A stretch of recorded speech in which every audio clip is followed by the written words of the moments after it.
Hey there, Marge. I just wanted to say here's my story I've been working on, and even though this will be in no sort of order whatsoever, I thought I would keep my promise and read some of it to you, even though I'm not the best storyteller. All right, we'll just see how this turns out. The day started out like any other typical Saturday. The air was hot, the air was thin, it was so muggy outside, you could hardly breathe. I woke up to find myself in a dark, dirty sweat. My hair was pulled over my eyes, and brushing them back with my hand every few seconds was not helping at all. I decided today was the day I wasn't going to put it off any longer. I was going out in the world to get a haircut. Naturally, I would just cut it myself, but lately my hands have been unstable and I wanted to look like it wasn't mowed by some random person. I eventually sat up and looked around. The room was a complete mess, almost like a tornado swept through the following night. Books were out of order, the mirror was lopsided and swaying back and forth, the plant which was by the window to get the most sun was knocked over. The only thing that was still standing up the only thing that was still standing upright was the fishbowl. Feeling more wide awake, I pushed the light covers off from me and sat up, my feet dangling off the side of the bed. I test the wooden old floor with my big toe. To my surprise, it's cold. Rats, I say. I ended up making a mad dash to the bathroom, where I'm greeted by Baker, my cat's name. Baker was a dark brown feline cat who just turned 7 years of age. She was a rescued cat that I had found a few years ago. Her home was burned down by a fire, and my friend Daniel, who worked at the Humane Society, recommended her to me. He called me on my cell phone saying, "Jack, you've been alone for too long, and if you don't want a date, that's alright, but I have a cat here that needs a good loving home." Told him I'd be happy to take that cat off his hands. As my grandma would always say, do something good for something else, and good things will come to you in the end. And I have to scroll down a little bit, hang on. Ooh boy. Being a rescue cat, she sure made herself useful over the years I've had her. From being the watchful kitty and bringing me mice that would run amok in the garage, biting through wires to try and get into my icebox. Nowadays, she sleeps in the bathroom on the rug. As I approached her this morning, she didn't even bother to move or flinch. Her long, fluffy tail was curled up behind her back, and her paws were wrapped underneath her body. Her head was tucked, and her eyes were closed shut. Honestly, you would have thought she wasn't alive. Not trying to disturb her, I reached out and opened the cabinet door where I store my toothbrush and toothpaste. My cell phone started to ring. Drats. Every time I stick my toothbrush in my mouth, my phone seems to ring. I quickly spit and rinsed out the sink and dived for the phone, which was located underneath the pile of clothing. Just to my luck, the person had hung up before I got the chance to answer it. Looking on the front screen, it said unknown number. That's odd, I thought to myself. Why would someone want to call and have their number blocked? Perhaps it was a wrong number. Perhaps it was a salesperson. I decided not to worry about it and continue on to my day. Going into the bedroom, I straightened up the mirror and take a good long hard look into it. My hair was a dirty brown, long enough to cover my eyes. I glanced up and ended up staring myself in the eyes, which were a beautiful hazel color. I shook my head and glanced back up at the window. The sun was high over the house, and it must have been at least 1 p.m. Throwing on some old pants and an old button-up shirt, I managed...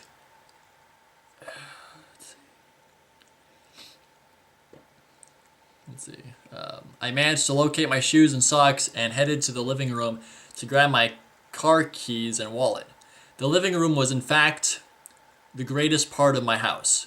It had 7-foot tall ceilings and 5+ windows to let all the natural sunlight come flowing in. The walls were painted in a light cyan color. Pictures of my trips I would take in the springtime filled the room. The waterfall from Hawaii, the mountains of Colorado, the hidden forest of New York. Looking into one of these pictures, and you could actually feel as you were truly there yourself. It was a good way to relax after a long day, or a bad day at that. Just sit in the lazy boy recliner chair and stare off into the pictures in front of you.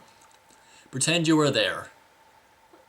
Have no worries about anything. Just simply be yourself in that given moment. Feel all the happiness in the world. The chime on the clock suddenly went off, and I realized I needed to keep moving. Opening the door, feeling the warm, muggy air hit my face, I quickly locked the door with my key and made a mad rush to my car. It was an older car, about 8 years of age, which in this neighborhood was a big deal. It got me to point A to point B, but most importantly, it had AC that worked like it was brand new. Sticking the key into the steering wheel, I rolled down the windows to let the hot air get out of the car, which would make it get cooler quickly. In an instant, the AC was pumping out like mad. As I pulled out of the driveway, I noticed someone on the other side of the street in a trench coat. How odd, I thought. You had to be completely out of your mind to wear something like that in this heat. The man had no expression, and as he stared at me with dreadful eyes. Being a little creeped out on what I just witnessed, I hit the gas pedal and got out of the neighborhood as quick as I could. Looking back in the rearview mirror, the man crossed the street. No need to panic, I thought. My house is locked up, and my guard attack kitty is on alert. Even though one could seduce her with a can of tuna fish. I figured she was perfectly safe, and that nothing bad would happen. I turned left on Market Street, and then right on Cindy Way. The traffic was light, the trees were waving in the air, in the wind. To my left was the rickety old shack that looked like it was going to fall at any given time. Up the road and to the right was an old park that children often were caught playing at after school. On the new gym swing set that was set up by volunteers this past summer. I drove for several more miles before turning into the East Ridge parking lot. Pulled into the front parking space in front of the haircut place. Braced myself as I opened up the car door to instantly feel the hot heat on my face. As I closed the car door and was walking up to the main entrance, I couldn't help but feel a tingly sensation whoosh up inside me. But I decided to shrug it off and continue walking forwards. My eyes looked up at the saloon prices and I gasped. Prices have surely gone up since I was last in here. There was an old lady who was sitting in the chair, and a young couple who was sitting next to her.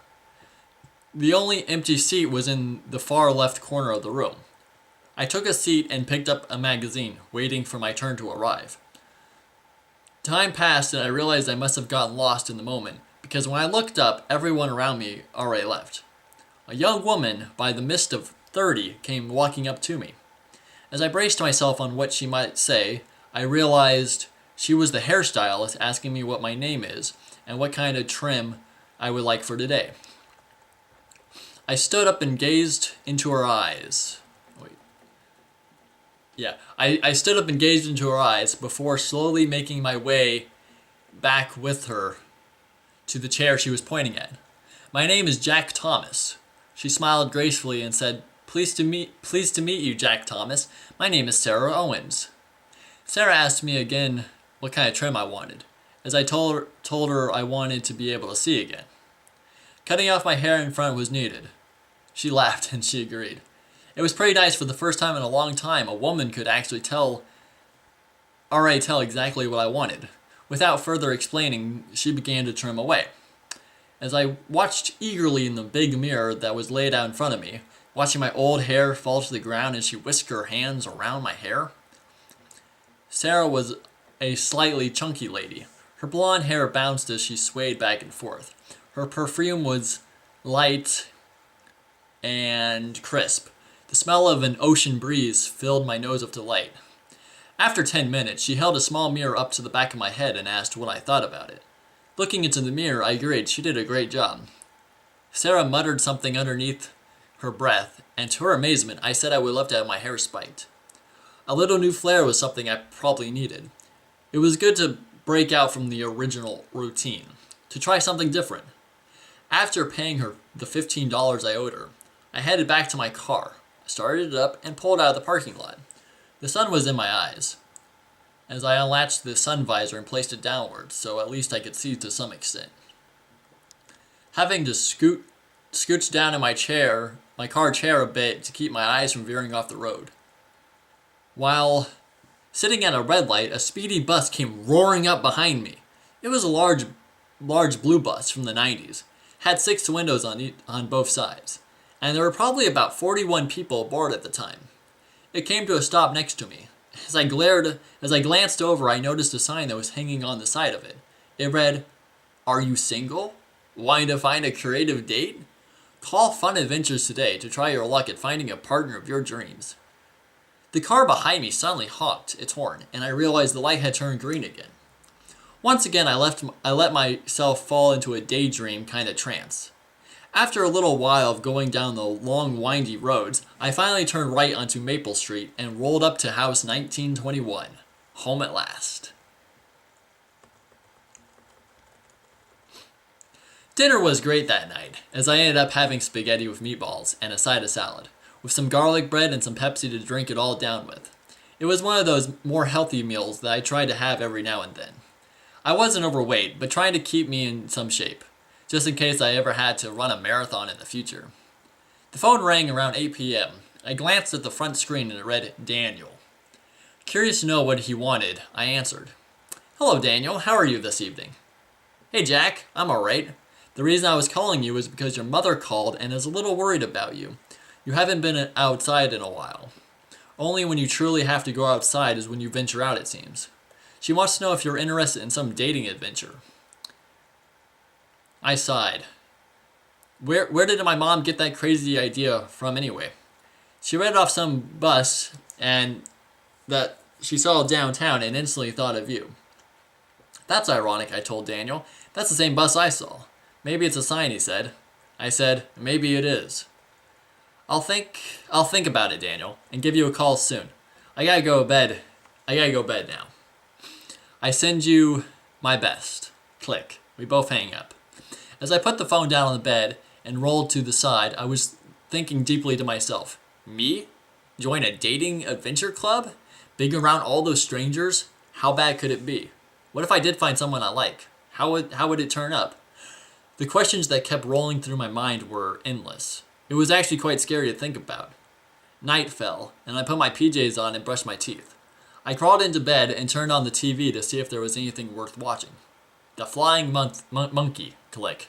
The 11 o'clock news, click. Are you single? Try the Adventures Dating Club today. This was the 3rd time today I heard about it. I knew deep down it was a sign. I decided to sleep on it. I mean, if it was really terrible, I could always quit, right? As my eyes got more heavy, I ended up going into a sleep slumber. The next morning came bright and early. My cat, Baker, jumped up on the bed and flopped down beside me, meowing like all cats normally do when they either want fed or attention. I started to rub her head onto my cheek, turning to the side to try to avoid her. She got demanding after a few minutes and started to paw me on the back. I rolled back over, and said, "You want to be fed, don't you?" She meowed again and proceeded to head to the door. Gazing up at the ceiling, I knew she must have been starving. Sitting up and climbing out of the bed, I threw on my green robe and headed out to the hallway. This is where I'll take a break because YouTube only allows 14 minutes worth of video at a time, so be right back.